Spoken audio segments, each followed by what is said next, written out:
tácito consenso en cuanto a los efectos jurídicos del boleto, a pesar de que las normas no eran del todo claras. Ustedes no saben todo lo que hubo que recorrer para advertirse que el juez podía sustituir, por ejemplo, el juez podía sustituir a la parte remisa a la suscripción del boleto.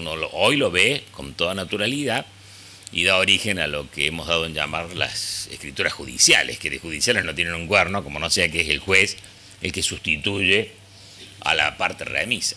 Pero lo mismo se le suele llamar, por eso no decimos que sean judiciales, sino las llamadas escrituras judiciales, porque tienen el aspecto particular de tipo instrumental, que en primer lugar es el escribano el que se dirige a la audiencia no presidida, pero sí diría yo con la presencia de autoridad de su señoría, el señor juez. Entonces ya tiene todo un comparendo especial donde el escribano dice constituido en el público despacho, su señoría el doctor fulano de tal. Pero más allá de esas particularidades instrumentales, estaba claro que el juez allí actuaba en sustitución, no en representación, como dice el nuevo código allí en el 1018, ¿no? Que expresamente hay que criticar ese pedacito cuando dice si el deudor remiso no firma, el juez lo hará en representación del remiso. Muy claramente lo explica Couture, lo explica el propio Aparicio. Todas las doctrinas que se han encaminado a analizar las escrituras judiciales aclaran que el juez no representa, sino que lo sustituye dentro del proceso. Obvio es que allí la repercusión es mínima, pero desde el punto de vista notarial tenemos que dejar en claro la expresión técnica. Tenemos en el boleto de compraventa cubierta una necesidad incuestionable. ¿Cuál es el motivo por el que nace el boleto de compraventa? Cubre una necesidad real. Es imposible en una gran mayoría de casos poder largar directamente el título definitivo. Puede haber cuestiones, como yo he anotado algunas, deudas por tributos. A veces si son 2 o 3 pesos uno dice, bueno, en el momento retenemos y pagamos. Pero cuando ya hay conflictos grandes respecto a la deuda con tributos, juicios iniciados y demás, uno dice, no, primero arrégleme eso. No, es que no tengo plata para arreglarlo, dice el vendedor. Págueme primero y yo voy con eso y lo arreglo. Entonces ya viene la necesidad de dejar instrumentado de manera más o menos segura todo este conflicto. Ni que les cuento de los mismos trámites notariales. ¿Cuántas veces? Yo tengo un catastral, a veces hay gente de catastro que me dice, ah, sí. Yo tengo un catastral pedido de mediados de febrero y todavía hoy no ha salido. ¿Quién puede sostener una operación con semejante demora si no hay un boleto de compraventa de por medio que le da cierta certeza a las partes? Hay planos de mensura, previas, uniones, subdivisiones.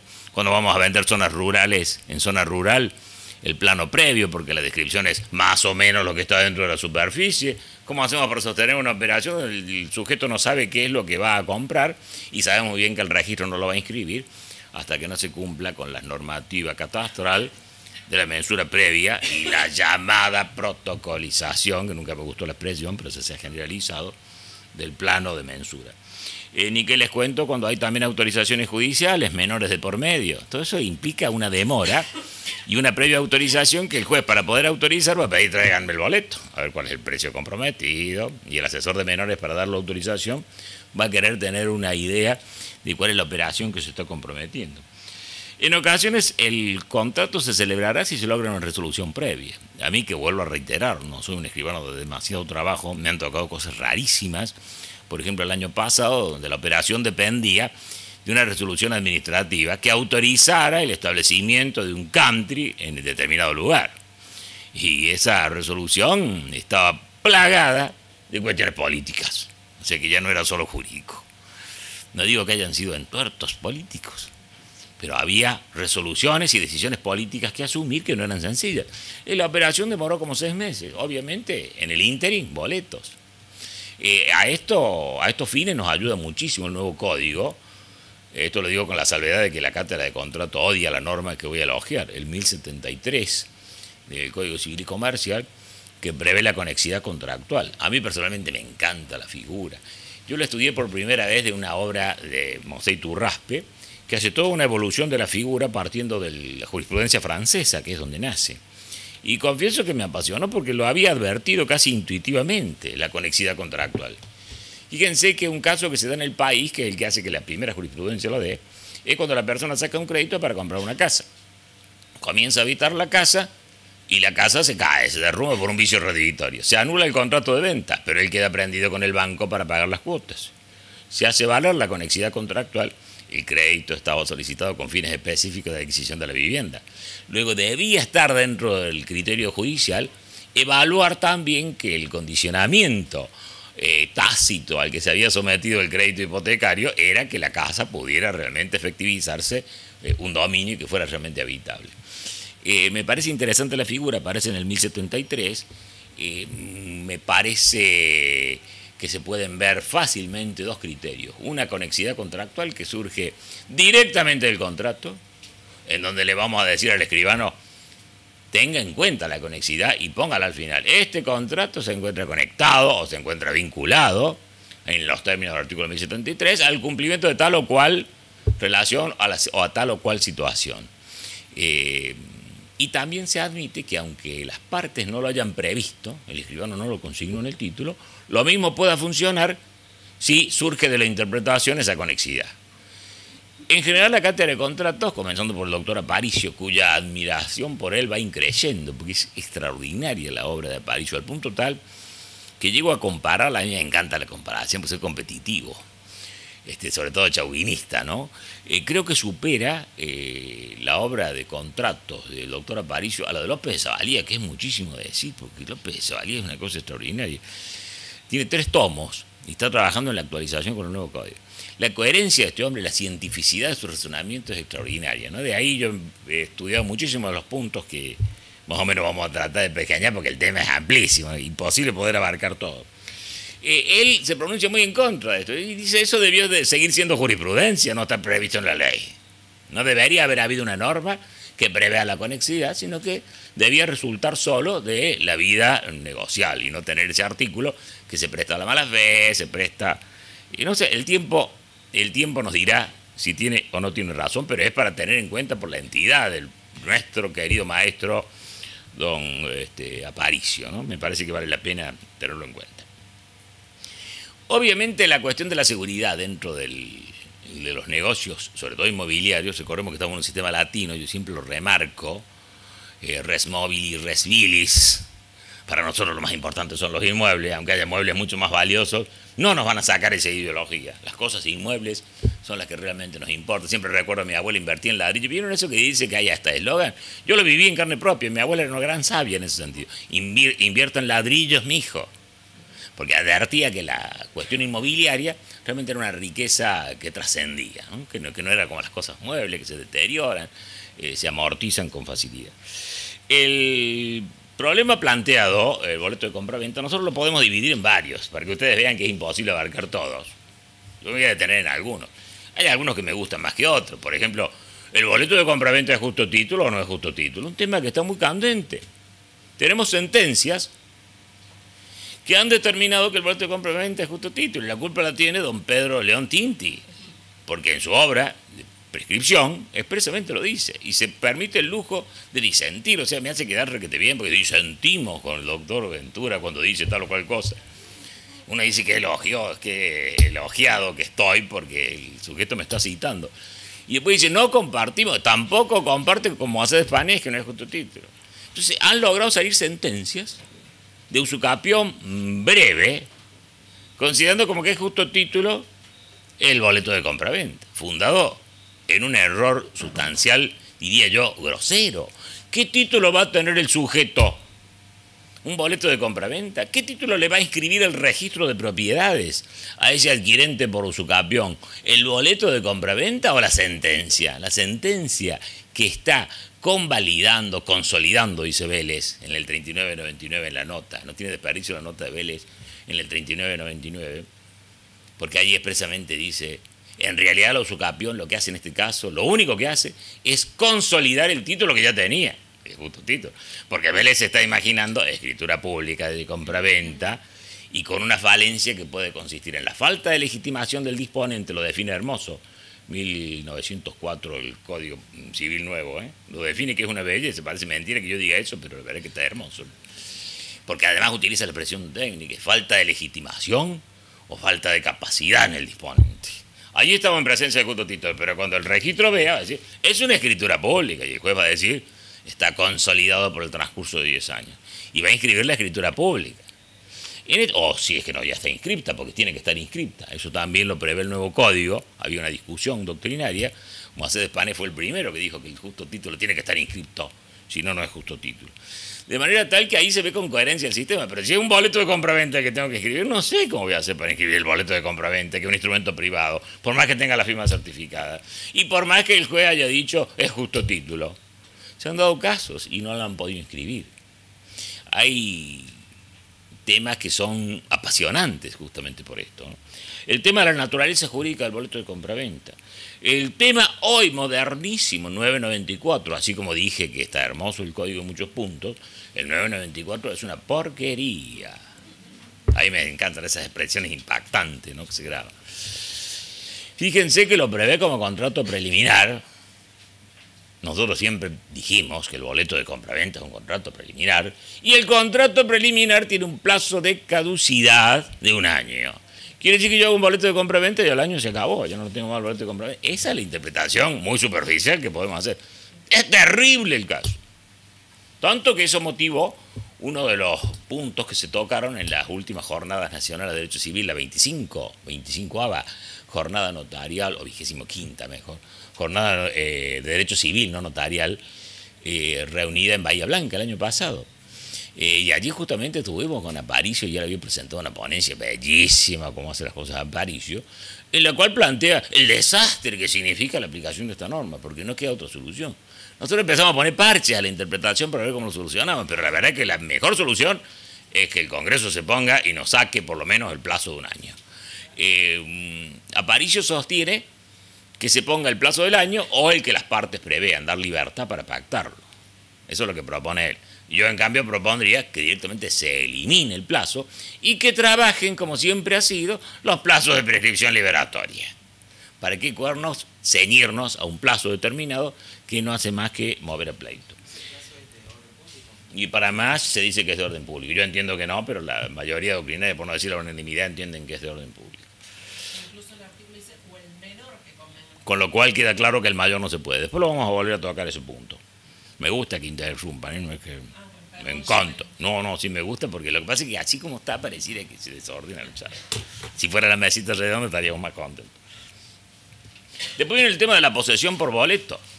¿Qué posesión tiene el poseedor por un boleto de compraventa? Con todo el conflicto que ya venía arrastrándose en el Código de Vélez, porque recordarán ustedes que había una norma, al decir de López de Zavalía, malhadada y espúrea, decía que era el 2355. Me tocó escucharlo y él estaba sentado acá, yo estaba así como están ustedes. Y él comenzó diciendo, por malhadada y espúrea que sea una norma. Claro, ya estaba diciendo que era una porquería el artículo, pero con una clase. El jurista debe interpretarla. Porque el 2355, infine, el agregado, decía, se considera legítima la posesión de inmuebles mediante boleto de compraventa y siendo de buena fe. Y no se podía, primero, nunca podía ser legítima. Y nunca un poseedor por boleto podía ser de buena fe. Esto está en el 1916, 1916, 1917, que está también con bastante claridad que la posesión es realmente ilegítima cuando se tiene sin el procedimiento por el cual que el código prevé para la adquisición de derechos reales. Y si para la adquisición de derechos reales yo necesito escritura pública en un contrato traslativo, es obvio que no puede ser legítima la posesión. Eso se acabó. Porque también en ese punto había una gran discusión y había doctrina encumbrada que llegaba a sostener que la posesión por boleto de compraventa era posesión legítima. Y más que nada el daño que hacía eran nuestras clases de reales, porque yo solía poner en el pizarrón, posesión legítima igual posesión del propietario. Bueno, ojo, que para algún sector de la doctrina, posesión legítima también la tiene quien no es propietario, sino quien tiene a su favor un boleto de compraventa. Terrible el desbarajuste que produjo ahí la reforma, año 68, en ese artículo. Hoy, ¿qué está pasando? También puede ser un tema hermoso para hablar. La acción de escrituración también es otro tema que lo veo bastante más claro que lo que estaba en el Código de Vélez. Nosotros ya comenzamos esta charla diciendo todo el camino que hubo que recorrer para llegar a la conclusión de que el juez sustituía al deudor remiso. Ya no hay que recorrerlo más, las normas son clarísimas, como ya la vamos a ver. Plazo de prescripción. El boleto de compraventa prescribe, por supuesto que prescribe. Ahora vamos a ver cómo lo hacemos jugar con la caducidad, porque si caduca, no prescribe. Es notable la ignorancia que sobre el tema había en el mundo del derecho. Yo recuerdo muy bien que la gente decía, pasados los 10 años, que estaba en el artículo 4023 del Código Civil de Vélez, prescribe toda obligación que no tenga un plazo expreso. De manera que si usted se dejó estar durante 10 años, señor, usted ya no tiene más la acción de escrituración. Ignorando jurisprudencia unánime y vieja, ya estamos hablando de la década del 50, según la cual, incluso debe ser anterior, porque el fenómeno de los boletos masivos empezaron en 1930.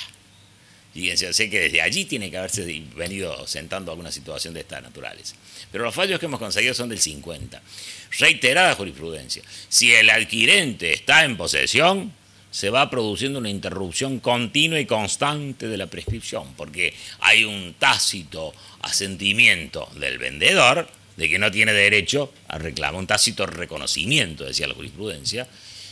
Es increíble esto, cómo era virtualmente ignorado. Yo tengo una anécdota muy linda que me encantó protagonizarla, en donde cae una señora, pero literalmente, no crean que les estoy exagerando, porque yo soy amigo a veces de exagerar para causar esta era real, venía llorando la mujer con el pañuelo en la mano. Entonces pasa, se imaginan la violencia de la situación. ¿Qué pasa, señora? Me acabo de enterar que he perdido mi casa, dice. Compré un terreno hace 15 años, edifiqué mi casa, vivo allí con mis hijos, tengo un nieto, y ahora fui al abogado para que me haga la acción de escrituración y me dijo que ya la perdí porque prescribió mi boleto de compraventa. Yo, para asegurarme, como semejante grosería de evacuación de consulta que le habían hecho, me aseguro que, pero usted vive ahí, si alguna vez, señor, usted no ha perdido la casa, no ha prescripto ese boleto porque, bueno, le volvieron todos los tonos rosados a la mujer. Me dio un beso, no sabía cómo agradecerme y se fue.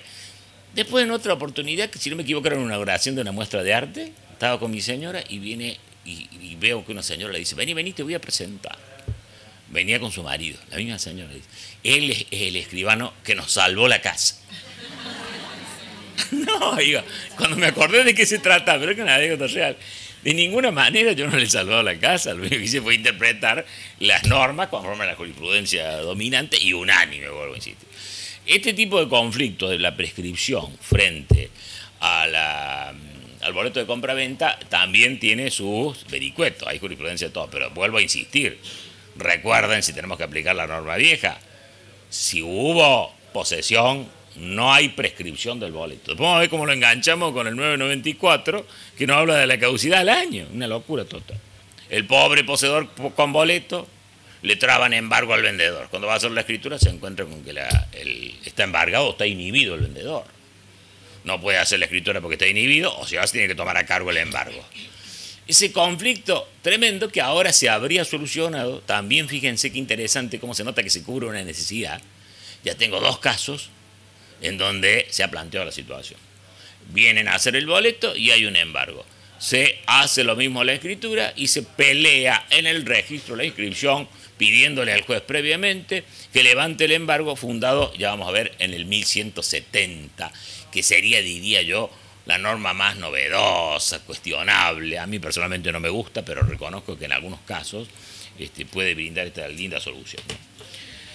El problema, vamos ahora a abordar, entonces, les he dicho, naturaleza jurídica, la caducidad del artículo 994, la posesión por boleto, otros boletos que no son de compraventa, también es un tema interesante, porque tenemos boletos de todos los actos traslativos, aunque nosotros hablamos de boleto de compraventa, boleta de permuta, boleto de dación en pago, si ustedes quieren, como hablaban allí, la dación en pago de la que hablábamos recién, boleto de permuta, de venta, boletos hasta de hipoteca, sostiene Elena Hayton, donde yo perfectamente si compro en el boleto de compra-venta y me comprometo a pagar el resto con una hipoteca y después no firmo la escritura, ni la de compra ni la de hipoteca, sostiene Elena Hayton, puede el juez también sustituir en la hipoteca. Y nos choca un poquito porque la hipoteca es un contratico y las cláusulas contractuales de la hipoteca, ¿quién las va a poner? Bueno, y preguntamos, ¿y las cláusulas contractuales de la venta, quién las pone? En definitiva, si el boleto está bien realizado, se supone que en ese precontrato, antecontrato, están también previstos lo básico de la hipoteca. Por eso es que dice Elena Hayton, y los elementos que no estén previstos se rellenan, utiliza esa expresión incluso con las cláusulas de rigor, que son las cláusulas típicas, aquellas que en general no varían de un acto a otro de la misma naturaleza. Naturaleza jurídica del boleto de compraventa. Antes de empezar con esto, tenemos que aclarar que la naturaleza jurídica no es compartida por toda la doctrina. Ustedes sabrán que modernamente hay un sector de la doctrina que duda, discute, se queja de aquella otra doctrina que comienza a elaborar naturalezas jurídicas. Investigando un poquito el tema, advierto que proviene de los filósofos analistas. Ellos dicen que las naturalezas jurídicas no aportan absolutamente nada a la ciencia y al derecho, saber qué cosa es y qué cosa no es algo. Yo me permito disentir con ellos porque fíjense que nosotros tenemos estructurados principios rectores dentro del derecho. Apenas sabemos la naturaleza jurídica de un instituto, sabemos qué principio aplicarle. Entonces, por ejemplo, decir el boleto de compraventa es un contrato, ahí nos vamos al 957 y sus siguientes del Código Civil. O sea que presta realmente una colaboración. La prueba está en que una gran mayoría doctrinaria dedican, cada vez que enganchan o van a tocar un tema, enseguida comienzan diciendo cuál es la evolución, la naturaleza jurídica de esta institución. Lo más interesante del punto es que se han planteado dos temas radicalmente opuestos. Para un sector de la doctrina mayoritaria, el boleto de compraventa es un contrato de compraventa, lisa y llanamente, yo diría muy simplista, ¿no? Para cómo el proyecto parece favorecerle, el código nuevo, parece favorecerlos. Ya van a ver cómo Aparicio, con toda contundencia y jugándose, como me gusta a mí, propio de los grandes juristas, llega a decir no queda otra que pedirle al Congreso que modifique el código, porque no tiene solución ni por vía interpretativa el dislate que se han mandado en el 994.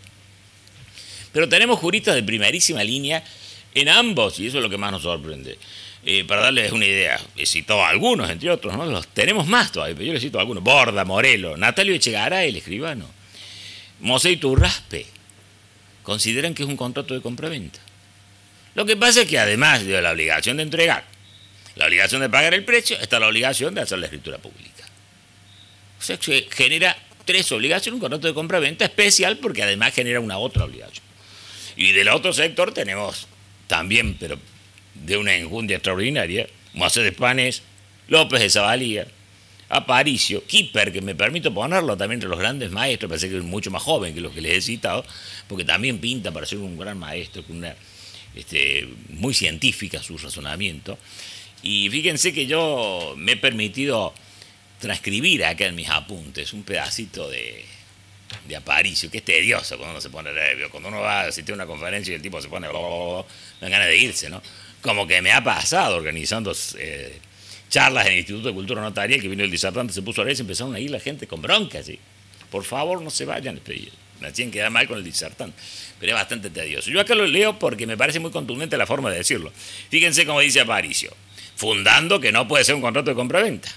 Recordemos que el artículo 1184 decía deben ser hechos por escritura pública, los que constituyan, modifican, extinguen derechos reales sobre inmuebles. Y después en el 1185 dice los contratos que deben ser hechos por escritura pública y no lo fueren, no quedan concluidos como tales. ¿Cómo puede alguien sostener que va a ser un contrato de compraventa frente al legislador que le está diciendo no quedan concluidos como tal? O sea, no es un contrato de compraventa. Más claridad que eso yo no puedo concebir. El código reitera, el nuevo código reitera con esas mismas expresiones, no quedan concluidos como tal. Entonces, eso le mueve a Aparicio a la siguiente frase. Si el código prescribe que deben ser hechos por escritura pública los contratos que tengan por objeto la transmisión de bienes inmuebles en propiedad, esto es, entre otros, los contratos de compraventa de inmuebles, y al mismo tiempo dispone que cuando esos contratos son hechos por instrumento privado no quedan concluidos como tales, no es una interpretación admisible sostener que el contrato de compraventa de un inmueble hecho por instrumento privado, el boleto, quede concluido como un contrato definitivo y perfecto, ya que es diametralmente opuesto a lo que la ley establece. Más claro, imposible. Hace lo mismo don Claudio Kipper. Más sencillo, pero también lo dice de manera contundente, jugándose. La tesis de que el boleto implica una compraventa definitiva, aun cuando no tenga virtualidad para transmitir el dominio, no puede ser aceptada ya que no concuerda con las disposiciones del Código Civil. No cabe ninguna duda, el Código Civil dice que tiene que ser escritura pública, dejémonos de discutir pavadas. Ya los romanos decían, in claris non fit interpretatio.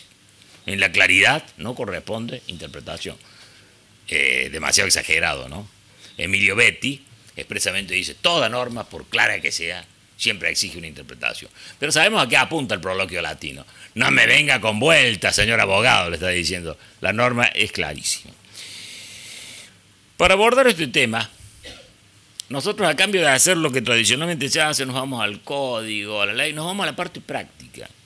Y nos vamos a las patologías. Y es triste, cuando uno empieza a ver desde el punto de vista jurídico, estudiar el derecho desde el punto de vista patológico, pareciera que nosotros estamos destinados a ir a la parte fea de lo que es el derecho. Cuando volvemos a repetir, sobre todo en el ámbito notarial, que ahí me encanta la frase, lo reitero muchísimo, mis alumnos deben estar recansados de oírmela, que nosotros trabajamos en el ámbito de lo que yo llamo el derecho de la normalidad.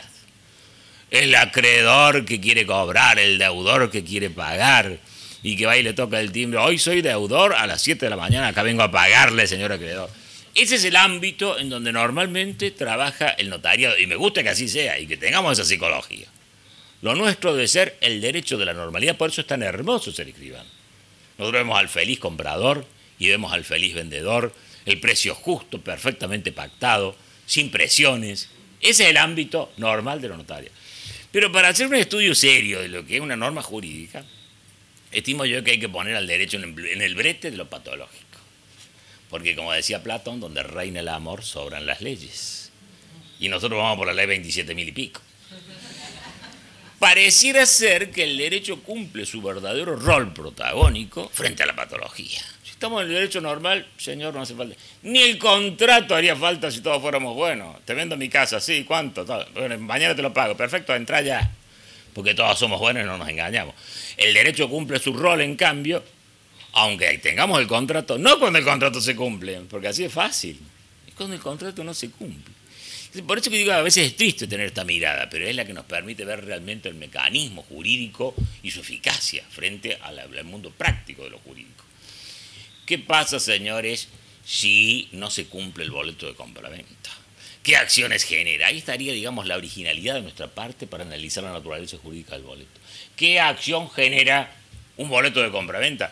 Pura, única y exclusivamente, fíjense cómo me juego, pura, única y exclusivamente la obligación de escriturar.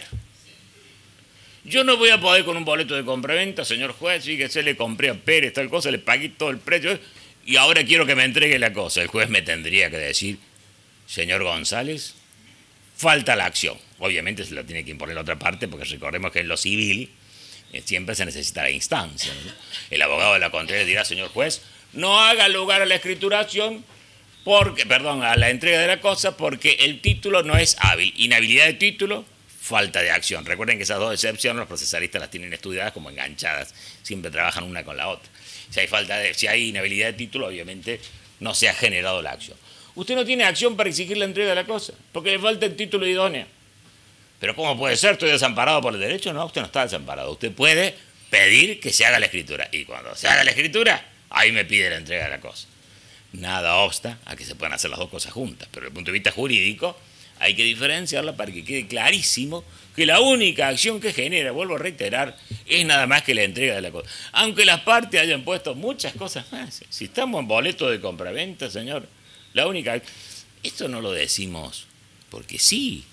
Tenemos amparo en normas tanto de Vélez, el 1185, como el hermoso 285. ¿Alguno creyó que yo iba a decir alguna vez el hermoso 285? El acto que no se otorga en la forma exigida por la ley 285 no queda concluido como tal mientras no se haya otorgado el instrumento previsto, pero vale como acto en el que las partes se han obligado a cumplir con la expresada formalidad. No dice que valga para que le entregue la cosa, para que le pinte la pared. Antes de entrar en posesión yo quiero que me pinte la pared. Nada de eso puedo exigirle. Solo puedo exigir que se haga la escritura. Esa es la interpretación que de nuestra parte siempre le hemos dado. Hay otras normas más, porque esto está reiterado. Y bueno, no nos vamos a adelantar. Es interesante advertir cómo ocurre lo mismo que en Vélez, cuando aparece un instituto que está a su vez dentro de otro instituto, y ese otro instituto a su vez está dentro de otro instituto, una especie de mamusca jurídica, se produce un fenómeno que yo lo tengo estudiado y me parece interesante, que en parte positivo y en parte negativo. Y es que el legislador, sin quererlo, reitera normas. Por ejemplo, ocurre entre nosotros cuando se refiere al instrumento público. Hay un hermoso artículo 291, me parece que dice que el funcionario público no puede ser pariente dentro del cuarto grado de las partes, y no lo reitera en la escritura. Entonces no faltó por ahí al chiflado, a lo mejor todos sabemos quién es, pero no lo vamos a decir, que dice, no, en materia de escrituras no existe esa prohibición, de manera que yo puedo hacerla hermosamente la escritura a mi hermano. El fenómeno de las normas refleja. El legislador a veces descansa en que ya lo puso en lo general y no se va a lo particular. Y en ocasiones, creo que la actitud más sana, reitera los pronunciamientos. Es lo que ocurre con el tema de la forma. Está en el 285, en materia de actos jurídicos, está en el 969, en materia de contratos, y está en la forma de contratos en particular, en el 1017 y 1018 del Código Civil y Comercial. Fíjense que 3 partes, y ojo que hay más, yo les he citado estas que son las más generales, pero hay normas donde se vuelve a reiterar este dispositivo. Es lo que hemos llamado las normas reflejas. Me parece interesante tenerlas presentes, porque son las que nos permiten fundar. En primer lugar, el sentido es el mismo, no le demos otro sentido aunque el legislador lo haya cambiado, porque lamentablemente lo cambia el sentido. Le pasaba a Vélez lo mismo. En el 988 decía, por ejemplo, es nulo el acto en que falte la firma de una de las partes. Y en el 1004 lo volví a reiterar, es nula la escritura donde falten la firma de alguna de las partes. Lo mismo ocurre en el Código Nuevo, exactamente el mismo fenómeno. Yendo a otro de los temas, creemos que el asunto resultaba muy claro en cuanto a que el boleto de compraventa no puede ser un contrato de compraventa si interpretaban las normas correctas. Las normas referidas a las formas, la norma referida a la forma de los actos, forma de los hechos, forma de los actos jurídicos, forma de los contratos, como acabamos de decir.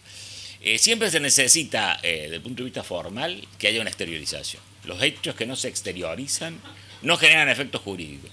Había una norma muy linda de Vélez en el 913, que decía para que ningún acto será tenido por voluntario sin una manifestación exterior.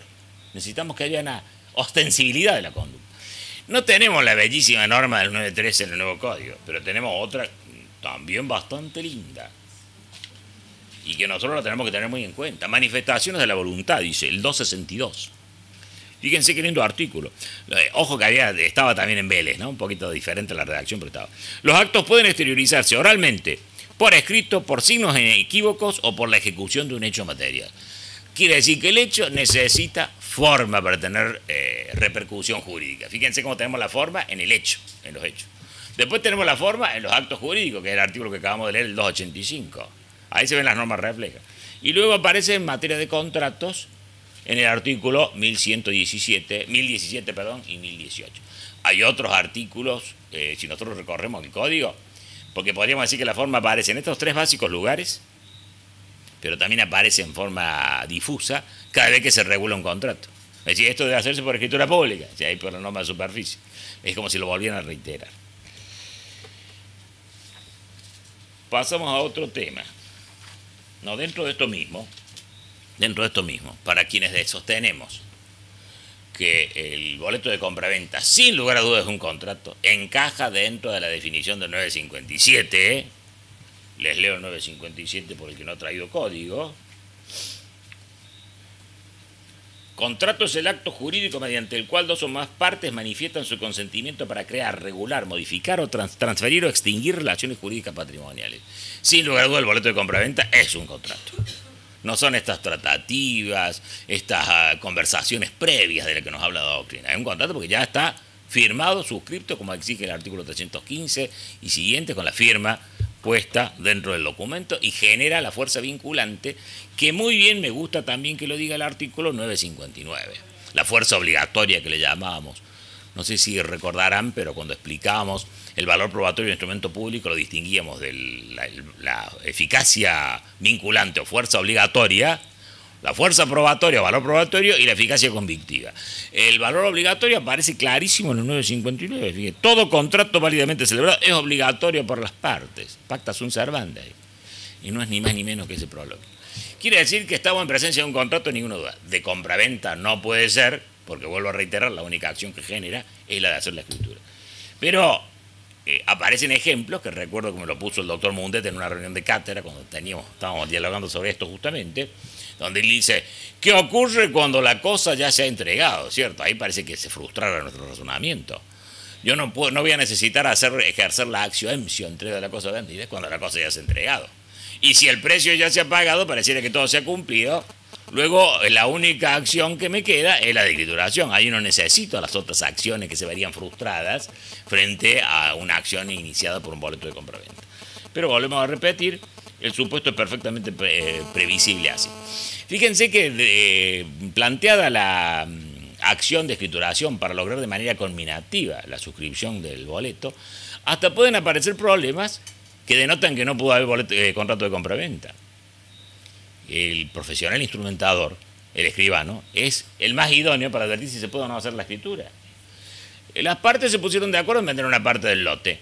Cuando llaman al ingeniero y dicen, no, esto no da el parcelamiento mínimo, no se puede partir el lote. Cuando se advirtió, cuando fueron al escribano y dijeron, bueno, hay que hacer un plano, yo tengo que describir la parcela, tengo que tener el número de rentas, tengo que tener todos esos requisitos administrativos, pero y ahí salta el problema. Personalmente recuerdo muy bien una acción de escrituración iniciada en contra del esposo, pero no habían demandado a la esposa. No aparecía la esposa dentro de la demanda.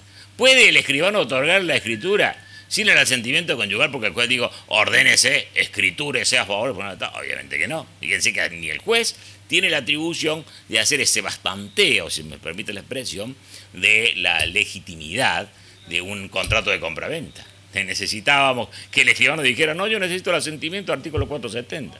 Recordemos que además, eso fue un caso real que tuvimos, donde cometí el error, se lo digo a usted, de decírselo a la jueza.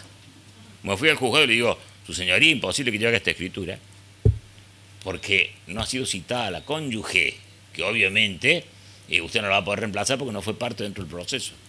Entonces la jueza se agarró la cabeza y dice, uy, de la cátedra para como la jueza, así que toda la autoridad mía de decírselo, uy, cierto, tienes razón. Y claro, no le dio más lugar y el abogado se vino furioso conmigo, una cosa que vos lo hayas advertido, otra cosa que me la vivé a la jueza y dice que ahora no la sacamos. Si la cónyuge no ha sido citada dentro del proceso, obviamente no va a poder otorgarse la escritura. Pero la cónyuge tampoco estaba ni mencionada en el boleto. Y ahí vemos una mejora dentro del Código Civil. Recuerden que el 470, que es ahora el viejo 1277, es el 470, una mezcla con el 456, pero el 470 es el típico, diría yo. Expresamente en su parte final, me parece que en su último párrafo, dice el boleto de compraventa, o sea, el contrato preliminar, tiene también que ser suscripto por el cónyuge asintiente. O sea que se terminó esa discusión tonta para mí, vuelvo a repetir porque no hacía falta que lo dijera el legislador. Si voy a tener que sustituir también en su momento al cónyuge asintiente, es obvio que el cónyuge asintiente ya tiene que haberse comprometido a dar el asentimiento en el boleto respectivo, de lo contrario no habría incumplimiento de él. Eso ya se solucionó con el 470 del Código Civil y Comercial, que justamente en su parte final exige ese asentimiento también.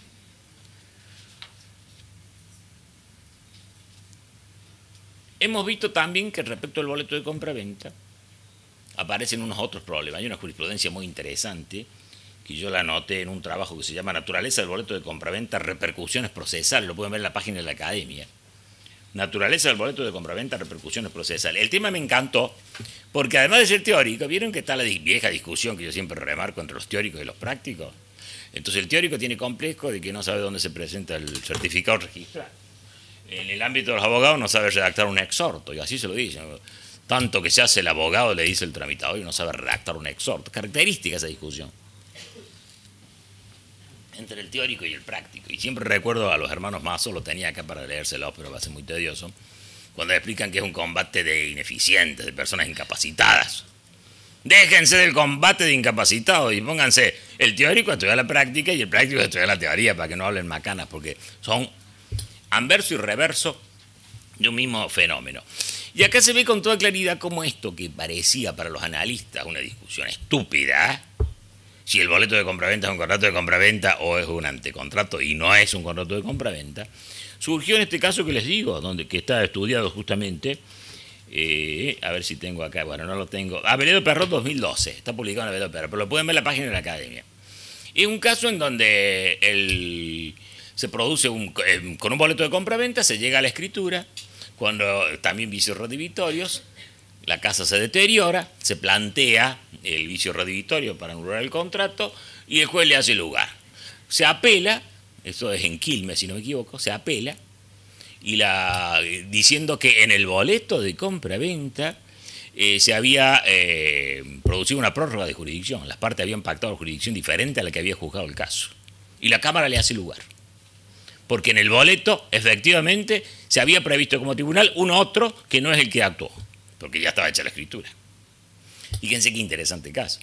Cuando va a la Corte Suprema de la Provincia de Buenos Aires me refiero, lo da vuelta de nuevo al fallo y le da la razón a la primera instancia diciendo que el verdadero contrato de compra-venta era la escritura y no el boleto. Chocho, por supuesto yo, cuando me lo traen al caso, le hago la nota. Y me sirve al mismo tiempo, fíjense, cuando uno se pone a pensar con inquietud y apasionamiento, para poder explicar lo que es el agotamiento. Vieron que cuando se habla de las ineficacias funcionales, se menciona la esterilidad cuando hay una condición resolutoria cumplida o una suspensión no cumplida. Se habla de la revocación, de la rescisión, de la resolución, todas esas palabreríos que parecen sinónimos que hacen la ineficacia funcional. Bueno, siempre vimos que faltaba una. Y era cuando se había cumplido el acto para el cual se concedió. Doy un poder especial a Juan para que compre la casa. Cuando él va y compra la casa, ese poder no es nulo, es ineficaz. ¿Por qué? Por agotamiento. Y generamos esa palabra tomada del derecho de patente. Se agotó, porque lo que yo buscaba era que se me comprara la cosa. Al comprárseme, el acto sigue siendo válido porque es el soporte, es el sostén, es el cimiento del acto jurídico válido, pero ya no lo puede volver a usar. Perdió eficacia funcional porque ya se utilizó. Eso le empezamos a llamar agotamiento. Me parece interesante la idea del agotamiento y la estamos usando en nuestras clases como para tratar de fortificar el concepto. O sea, cuando yo uso el poder se agotó, no se extinguió, se agotó. No caducó, no se extinguió, vuelvo a repetir, sino que simplemente se agotó su eficacia por cumplimiento del cometido que se le había encomendado. Esto nace acá, con motivo de reflexionar qué pasaba con ese boleto. Ese boleto no valía nada, claro que valía, pero perdió toda eficacia una vez que se logró la escritura. Fíjense cómo encaja, no es que me quiera hacer propaganda, la coherencia que tiene mi razonamiento, con lo que decíamos que la única acción que generaba era la de hacer la escritura. Luego, si no se hubiese hecho la escritura, sí, yo me iba al boleto a ver cuál era el juzgado que debía intervenir. Pero como la escritura se hizo, ese boleto se agotó, yo ya no puedo volver sobre él. Ahora la compra-venta, vuelvo a reiterar, es la escritura. Y yo creo que la coherencia del sistema a mí hace que lo vea con gran claridad, ¿no? Les recomiendo que lean ese fallito porque está muy interesante, además que respalda la tesitura de los que tenemos razón, es decir, que el boleto de compra-venta no es un contrato de compra-venta. Ahora, ¿qué es entonces si no es un contrato de compra-venta? Bueno, ahí viene el tema. Decimos que es un antecontrato, es un contrato preliminar, que es la expresión que más ha arraigado entre nosotros. Contrato preliminar, explica Aparicio, que es la que usa el derecho italiano. El antecontrato proviene de su denominación francesa, avant-contrat, antecontrato, pero apuntan a la misma institución.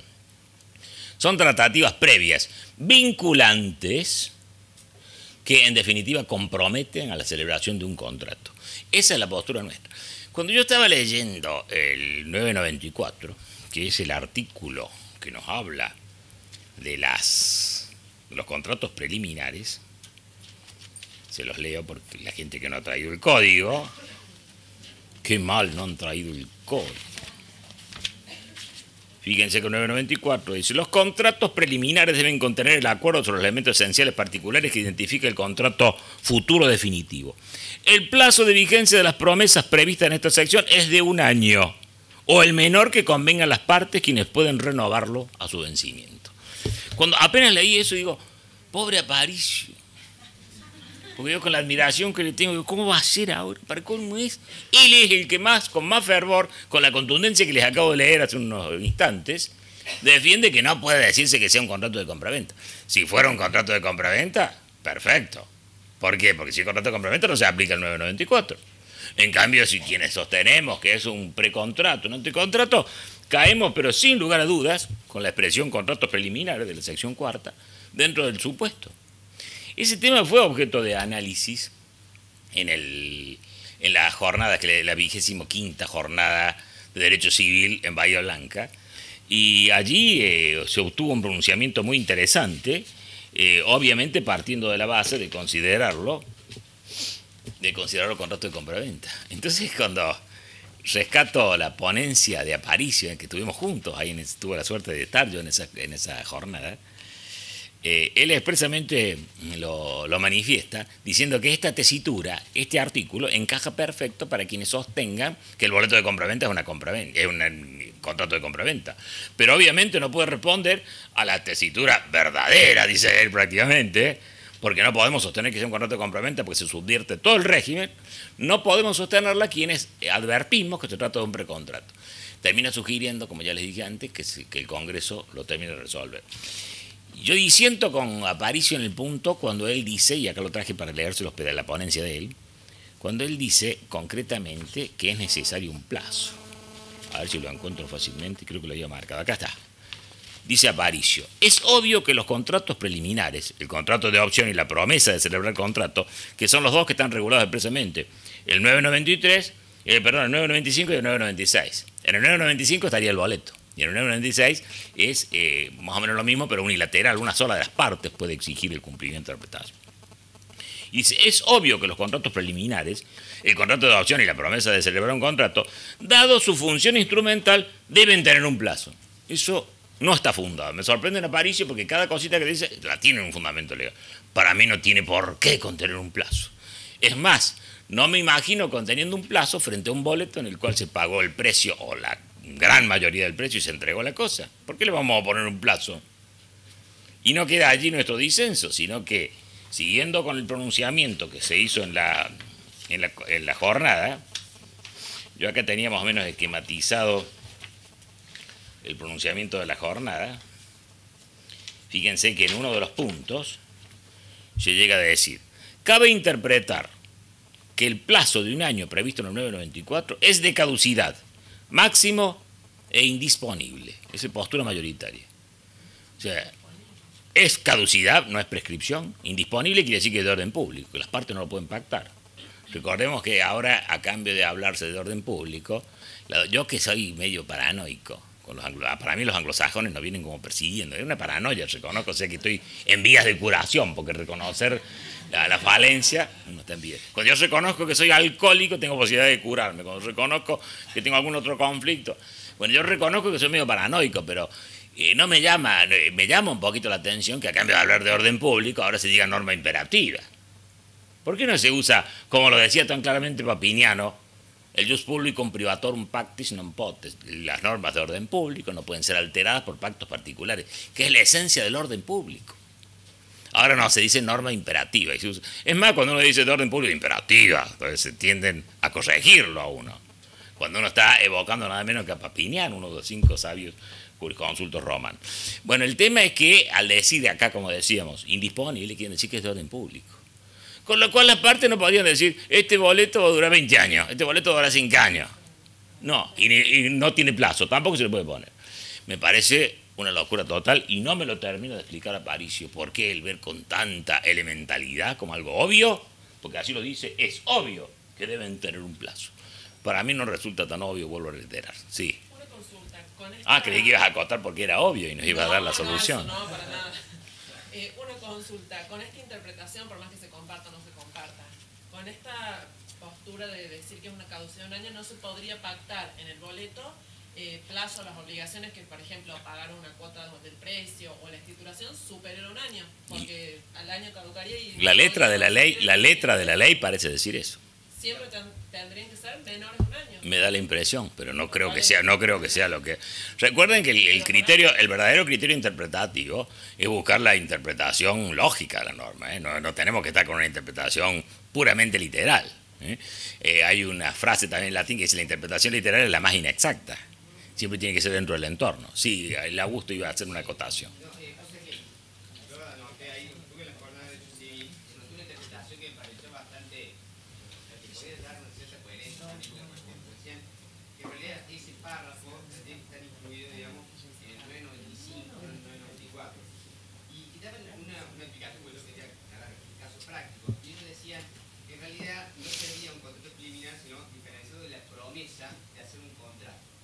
Y esto decían como la obligación de sentarse en tratativas previas para hacer un contrato. Y me decían, había grandes empresas, dice que a lo mejor por decir, tenemos que hacer un contrato de franquicia y hay que sentarse, estudiar cómo lo hacemos, cómo ponemos las cuestiones, y que a veces se puede tomar esto como una cuestión de lealtad comercial. Me explicaban, decía, supongamos que una empresa quiere no sé, tomar tiempo para que otra empresa a lo mejor no venda a lo mejor su franquicia a otra empresa y dilata estas cuestiones con un contrato previo con esta otra persona. Entonces, la idea sería que obliga, digamos, cualquier contrato que obliga a otra empresa a estar en las tratativas para que no se vaya cuando quiera, ¿cierto? Que se siente a dialogar y que sería una cuestión que no que se puede extender, digamos, por siempre o digamos, cuestión que una de las partes no pudiera, digamos, tomar esa cuestión para que después el otro... No, sí, interpreto y recuerdo efectivamente, pero es bien diferente eso de lo que prevé el 994 y siguientes. Estas expresiones que nos está diciendo Augusto es lo que se suele llamar carta de intención, para que no quede en el aire. Entonces yo digo, estamos dispuestos a hacer tal cosa, siempre que se logre esto, que se logre aquello, pero es bien diferente a lo que está previsto, hasta el nombre técnico que utilizaron, contrato preliminar, antes del 994. Con lo cual el tema creo que va a traer graves inconvenientes. Personalmente, si me permiten, yo considero que no es de orden público. Tenemos estudiado, y lo tenemos escrito en varias partes, que no siempre que la norma dice que es de orden público, lo es. Yo suelo decir una frase bastante poética, que a mí me encanta, por eso lo digo mucho.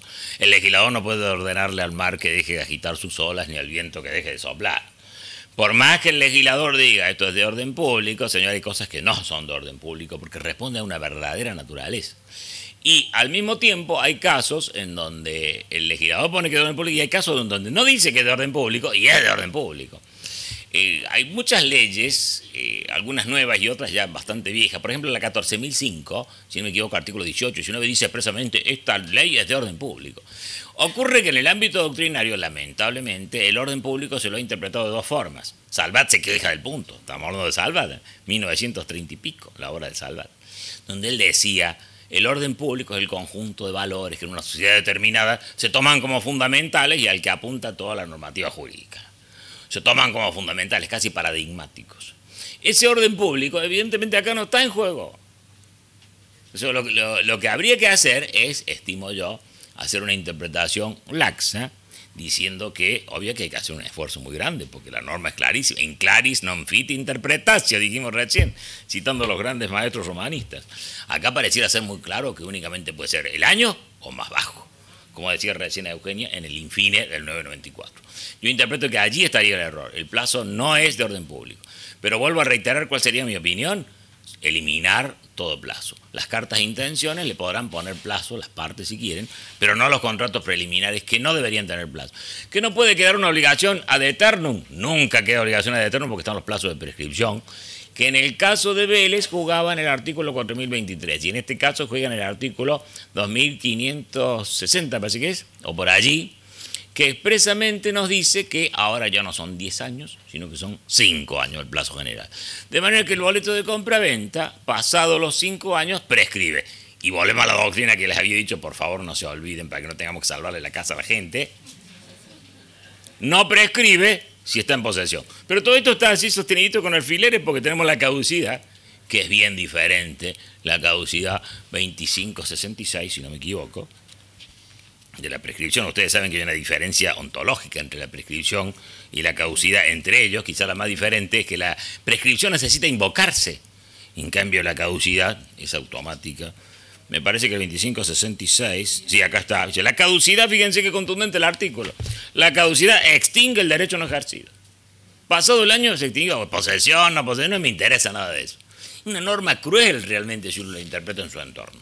Creo que es, me anoto con la idea de Aparicio, imprescindible una reforma a ese artículo, con la diferencia que yo estimo que no debería directamente tener un plazo. En cambio, Aparicio dice que podría tener un plazo de, me parece que dice 2 años, o las partes pueden estipular otro. Si no se estipuló plazo, trabajan los 2 años. Quiere decir que en nuestros boletos nosotros podríamos poner, este boleto extinguirá sus efectos jurídicos dentro de los 10 años, justamente para alterar el artículo 994 que nos pone la caducidad de un año. Bastante conflictiva la norma. Hasta ahora no se ha planteado, si ustedes leen los boletos que se hacen hoy, no le ponen plazo, solamente plazo de escrituración, pero no el plazo del contrato en sí, que para que no caduque, ¿no? Ese plazo no lo han tenido en cuenta. Me parece que... Prevé que se puede renovar, Sí. pero renovar al vencimiento. Claro, Estamos de vuelta, eso es otra cosa. El contrato ya esperar a que venza para que no lo pueda, para que la es gente otra lo pueda cuestión. renovar. Bueno, el pronunciamiento que surgió en la jornada, perdóname, terminamos con la jornada y después pasamos a lo que nos quiera agregar Esteban. En la jornada se llegó a una situación que, bueno, un poco nos tranquilizó, porque por un lado decía que cabe interpretar que el plazo que le estaba leyendo de un año previsto en 993 es de caducidad máximo. Y después dice, debe entenderse que el plazo de un año se refiere a las promesas de lo que decía Augusto recién del 995. Este plazo no se aplica al contrato de adopción del 996. Y después, en el último párrafo, dice, tampoco alcanza el boleto de compraventa inmobiliario. Uno se queda tranquilo ahí hasta que ve el fundamento, dice, en razón de que no se trata de un contrato preliminar. Y ahí hay unanimidad. Claro, Aparicio tenía los pelos así parados de la bronca. Tanta bronca tenía que no asistió a las últimas charlas, porque además él endilgaba a falta de preparación, fíjense qué chismoso que soy, de la gente que estaba en la mesa. Dice, bueno, no puede aceptarse, dice que salga un pronunciamiento de esta naturaleza. Sí. Además, porque eso salió en la comisión, digamos, es más, el tema no se tocó, no se llegó a tocar. La hija del doctor Cornet tenía un trabajo especialmente de eso y tenía, hablaba de la naturaleza jurídica del boleto, y la cuestión es que decía, cuando se leyeron antes de, no se trató el tema, y es más, hay posturas que dicen evidentemente que claro, no se la aplica, pero no porque sea el concepto definitivo. Entonces, ¿por qué ponerlo si no quedó y no se trató ni se votó ni nada de eso? Y salió de golpe la ponencia así. Bueno, pero convengamos que por lo menos desde el punto de vista práctico es una salvedad que hayan dicho que no se aplica el boleto para quien no lo haya previsto, ¿no? Pero reconozco que es grave desde el punto de vista de la ciencia, porque está reconociendo por unanimidad que no es un contrato que es un contrato de compraventa, lo que me parece una locura, que es el motivo de la indignación sustancial, digamos, de Aparicio, que... Bueno, yo tenía acá previsto otros boletos que no son de compraventa, creo que el tema no justifica mucho, salvo que algo ya hablamos de hasta la hipoteca, en donde Elena Hayton plantea esa posibilidad. Además de hablar de otros boletos, nos preguntamos si las normas tan generales como están redactadas, fíjense qué interesante, no hablan de la compraventa ni de los contratos generales, y cuando se pide una forma determinada, puede ser reemplazada, hemos dicho ya, el 285, 969, 1017, 1018. Entonces nos preguntamos si la forma determinada, cuando se pide escritura pública, puede generar el mismo efecto en todos los casos. Sabemos que no lo es en la donación. Expresamente en 1552, me parece que por ahí, dice que forma absoluta, en el sentido de que si no se hizo por escritura pública, carece de todo, digo, no genera ninguna obligación más que hacer reír a la parte cuando viene. El pobre hombre, lo tuve al caso real también. Cada vez que le muestro esto para accionar, el abogado se ríe y dice a cambio de darme una solución. Claro, era una promesa de donación y él quería ejercer una acción de escrituración. En contra de 1810 de Vélez y ahora creo que es el 1552, suena por ahí. El tema también que podemos debatirnos es cuando no hay una norma expresa que lo niegue. Por ejemplo, las convenciones matrimoniales que tienen que ser hechas por escritura pública, artículo 447, si no me equivoco, por ahí, o 448, ¿se puede llegar a hacer una convención por instrumento privado y después llevar la escritura pública? Obviamente que no. Tenemos que hacer algunas reflexiones. ¿Por qué? Porque tiene que ser previa a las nupcias. Si todavía no se han casado y la hacen por escritura pública, no vale aquello, vale esto. Ahora, ¿puedo conminarlo a que la haga? No lo podría conminar. El tema está estudiado, aunque parezca mentira, lo tiene estudiado Lambert en el código de Clusella y en el código ese de 8 tomos. Él ahí justamente se plantea, me interesa porque digo, ¿alguien se habrá cuestionado esto? Sí, ahí está resuelto el tema, dice que no tendría la virtualidad de obligar a la convención matrimonial. Y así podemos imaginarnos otros supuestos, ¿no? Pero yo creo, boleto de compraventa en donde hay que afectar a propiedad horizontal. Fíjense qué interesante, se dio en la vida real. Justamente le tocó a la misma jueza con el que que faltaba el asentimiento. A ella le tocó ese caso. Una persona había vendido una unidad de propiedad horizontal, pero también se había comprometido a afectarlo previamente. Y ni lo afectó ni lo vendió. Va a la acción judicial y el juez tiene que sustituir al propietario de todo el edificio en el reglamento de propiedad y administración. ¿Lo puede hacer o no? Sí lo puede hacer. Eso es la doctrina mayoritaria y lo hizo justamente esta jueza cordobesa, de donde ella misma redactó el reglamento con las cláusulas de rigor y ella misma en sustitución del propietario afectó a propiedad horizontal. Me parece un caso muy interesante. Les estoy hablando de 4 o 5 años atrás, no es una cosa muy antigua. O sea que básicamente como regla general todo es factible, salvo que haya una prohibición expresa de la ley. Y tal como lo dice, lo reiteran todas estas normas, salvo que el acto sea bajo pena de nulidad. Ojo, fíjense la prolijidad, yo que le estoy haciendo propaganda del código, y me voy a ir al 1552, que me parece que es el que yo les había citado recién. Fíjense cómo se cuida, no solamente acá, sino que en otras normas también, de ponerle la palabra. Es el 1500, sí está bien, el 1552. Dice expresamente, deben ser hechos en escritura pública bajo pena de nulidad, dice el presidente. Tal como lo ha explicado el mismo. Bajo pena de nulidad deben ser hechos en escritura pública. Así que ahí está explicado lo que está diciendo todas las otras normas. Salvo que se haya previsto bajo pena de nulidad, genera obligación de escritura. Pues bien, acá en la donación lo vemos que el legislador se acordó del criterio y lo puso expresamente. Y hay otros casos en donde también se advierte bajo pena de nulidad. Nos vamos ahora a la acción de escrituración del viejo artículo 1185 del Código de Vélez. Acción de escrituración. Cuando nosotros nos vamos a los efectos de las obligaciones, teníamos un artículo en el Código de Vélez que era el 505, si no me equivoco, ya me he olvidado casi el Código de Vélez, en donde se decía que las obligaciones generaban los siguientes efectos. Obligar a que cumpla la obligación, hacérsela cumplir por otro, o en definitiva, si no se podía, la reparación de los daños y perjuicios, donde se veía claramente en este último inciso, que a mí me encantaba también engancharlo, en mis clases lo hago a propósito, con la ley Poetelia Papiria del año 326 a.C., para que se vea que no son cosas nuevas las que estamos hablando. Señor, si usted no puede cumplir, pague una suma de dinero, porque antes había responsabilidad in corpore aflictivo, donde el acreedor iba furioso, lo agarraba al deudor, lo podía partir en pedacitos, así lo que quería con el... Hasta que justamente en ese año, 326 a.C., un acreedor muy cruel esparció por toda Roma los pedazos de su deudor. Entonces vino el pretor y creó la ley Poetelia Papiria, donde solamente se responde con el patrimonio del sujeto. Y se ve claramente en el 505 viejo infine, donde dice obtener las reparaciones, no lo matamos al deudor. Y eso se puede ver hoy en el 730, redactado, está repetido también varias veces este principio del 730, en el Código de Vélez, pero lo vemos ahora con toda claridad esta escala. Lamentablemente le agregaron el párrafo final, que también le habían agregado al 505, que ya era una porquería en el Código de Vélez. Acá se justifica aún menos, porque estropearon una norma de una belleza filosófica y práctica como el 730, con la cuestión de honorarios, que los honorarios no pueden superar el valor de la cosa, porque claro, hubo un abogado que puso 2 escritos y quería cobrar 5 o 6 millones de pesos, y se superaba con creces el valor que estaba en juego dentro del proceso. Entonces se dicta esa norma muy circunstanciada, bueno, y pasó lamentablemente, se ve que no conocían muy bien los que redactaron este pedacito, pasó también el nuevo código. Pero la primera parte es perfecta. Dice, la obligación da derecho al acreedor a emplear los medios legales para que el deudor le procure aquello que sea obligado, hacérselo procurar por otro a costa del deudor, obtener al deudor las indemnizaciones correspondientes. Ahí está la Poetelia Papiria de que hablamos 326 a.C. Fíjense que toda esta escala de cumplimientos, ahí queda el boleto de compraventa. De manera concreta, Vélez no lo decía tan claro. Vino el 1187 diciendo que era una obligación de hacer, pero no estaba claro que el juez podía sustituirlo. Tuvieron que venir 2 fallos plenarios. Uno en el 51, me parece, Capital Federal, y en Córdoba se dio también en 1966 un fallo plenario que decía que el juez podía sustituir, porque una cosa es obligarlo y págueme los daños, y otra cosa es que el juez venga y otorgue la escritura compulsivamente.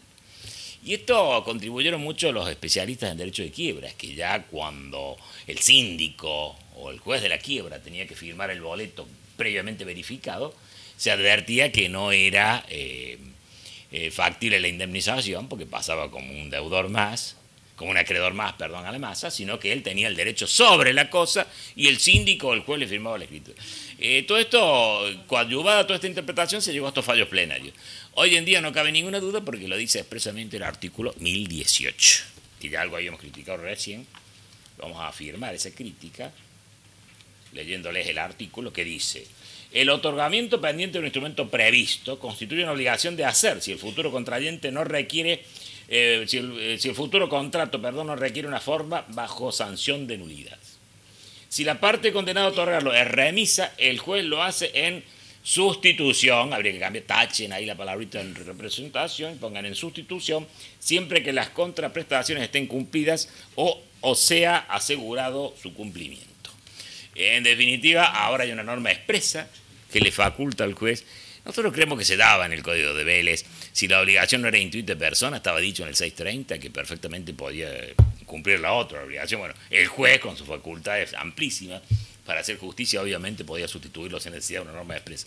Pero fueron en serio dos fallos plenarios, que terminaron el 512, el Código Procesal de la Nación, diciéndolo directamente el Código Procesal, no el civil, y en el 817 de nuestro actual Código Procesal, que todavía no se ha modificado, todavía está ahí peleándose entre el Colegio de Abogados y otra comisión para ver cuál es el más lindo de los proyectos, y en Córdoba está sin código actualizado en este momento por esa cuestión de celos, ¿no?, que se dan siempre en todos esos casos.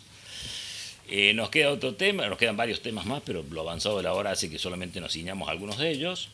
Ya hemos hablado de la prescripción del boleto, nos vamos entonces al... Bueno, una cosa que quiero dejar sentada porque... El boleto de compraventa no es justo título. Por favor, ni siquiera permitan que se opine el tema porque no es opinable. Autoritario. El boleto de compraventa no es ni puede ser nunca, por más que un juez lo diga, justo título, porque no es título, vuelvo a repetir. Consecuencia, ¿qué es lo que vamos a registrar? Es importante porque tenemos un autor de enjundia en Córdoba que lo dice y hay fallos que lo han sacado. Ahora ya no cabe duda que no lo es porque el código lo expresa de una manera contundente. ¿Saben de dónde se originó esta idea? Un autor, Molinario, de gran autoridad, dice, ahora con la reforma, dice más o menos textualmente en su obra, ahora con la reforma el boleto de compraventa es oponible al concurso quiebra, el boleto de no sé qué otro efecto más le ponía, y es justo título para la prescripción adquisitiva de Sena. De ahí se origina Molinario, el que lo origina. Entonces se generó esa costumbre que se fue repitiendo y nadie se puso a pensar cuál va a ser el título del adquirente por usucapión breve. Señor, el título, lo decía Vélez en la nota, es el mismo justo título. Entonces ese justo título no puede ser un instrumento privado porque entonces un sujeto que... El justo título significa que no tiene título. Es una locura total. Tiene que tener justo título, tiene que ser un título cuya falencia solamente está en 1904 en la persona del transmitente que o no era el dueño, no está legitimado, dice, mucho mejor lo dice el código que lo acabo de decir yo, no estaba legitimado para el acto que otorgó, o no tenía la capacidad. Es las únicas falencias que se admiten. En lo formal tiene que estar perfecto, porque va a ser el título definitivo de ese sujeto una vez que pasen los 20 años los 10 años, perdón, de posesión. El boleto en el nuevo código ha merecido una norma especial. Una norma especial que puede ser muy criticable, habrá algunos que están muy de acuerdo con el punto, que está en el artículo 1170, que lo vamos a leer rápidamente y hacemos 2 o 3 comentarios de eso y damos por terminado, voy a decir por concluida la charla, pero como ustedes ven esto da para varias charlas más. El boleto de compraventa de inmueble, el título, boleto de compraventa. El boleto de compraventa de inmueble. El derecho del comprador de buena fe tiene prioridad sobre el de terceros que hayan trabado cautelares sobre el inmueble vendido. Sí, y nos ponen una serie de condicionamientos. Ya esto nos mueve una reflexión. Cuando dice el derecho del comprador de buena fe, ojo, no es el poseedor de buena fe. Recordemos que la buena fe, tanto en el nuevo código como en el viejo, que ha merecido una norma especial que a mí me encanta, y tiene una sola línea, el artículo 9. Los derechos deben ejercerse de buena fe, dice nada más. Y un alumno tuvo esos alumnos atrevidos. Pero ¿cómo puede decir que le gusta tanto si una línea? Como diciendo que esta porquería está cagaste, viejo. ¿Cómo va a decir eso? Que haya una norma que lo diga expresamente, que no tengamos que salir a inducirla de otros dispositivos, me parece importantísimo que esté en el artículo 9.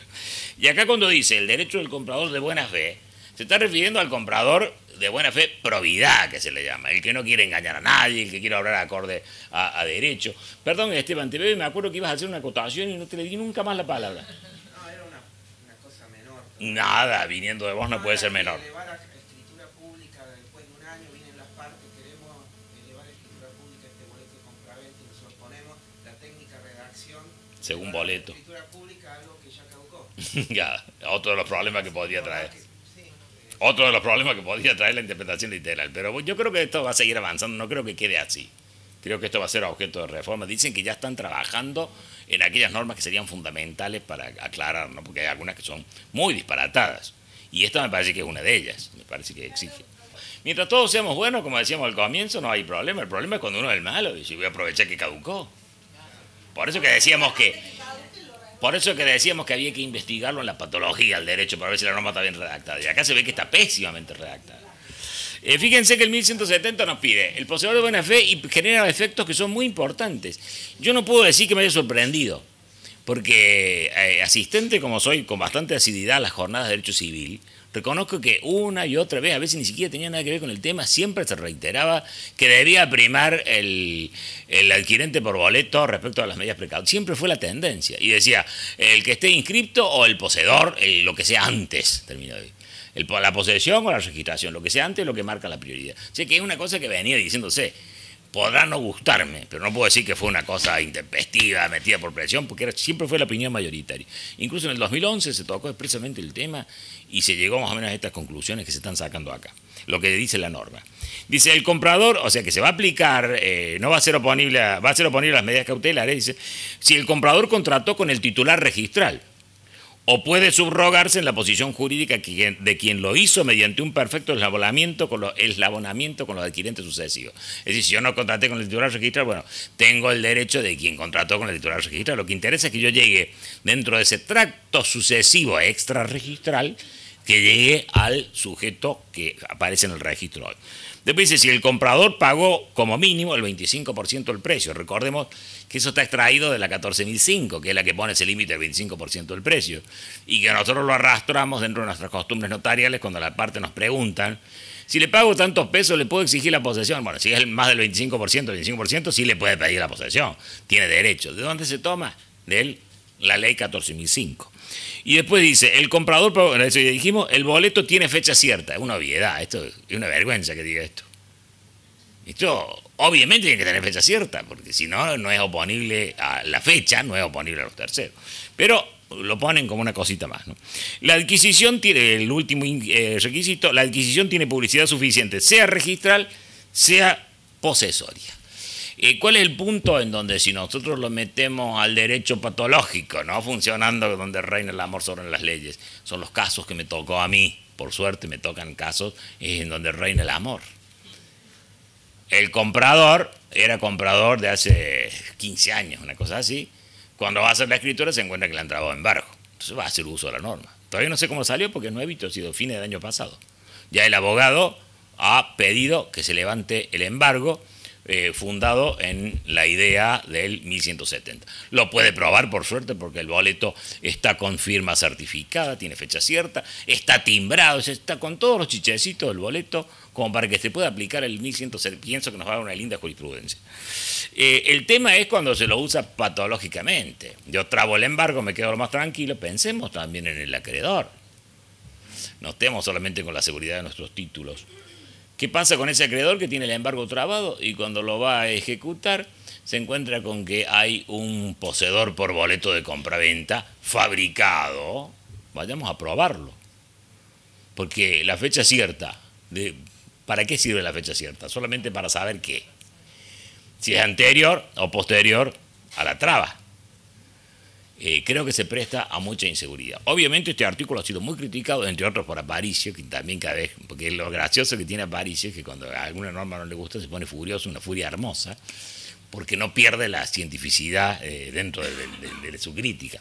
Y este 1170, según él, es una fuente de pleitos tremenda cuya solución se va a ver con el tiempo. Yo ya tengo 2 casos relacionados con mi actividad que han planteado este supuesto. Muchísimas gracias por su atención. Espero que la asistencia sea tan masiva para la próxima reunión. La próxima, que era el día 15. El día 15 de abril, los esperamos todos. Tratamos de que sea en el 5º piso para que tengamos la mesa oval. Muchísimas gracias.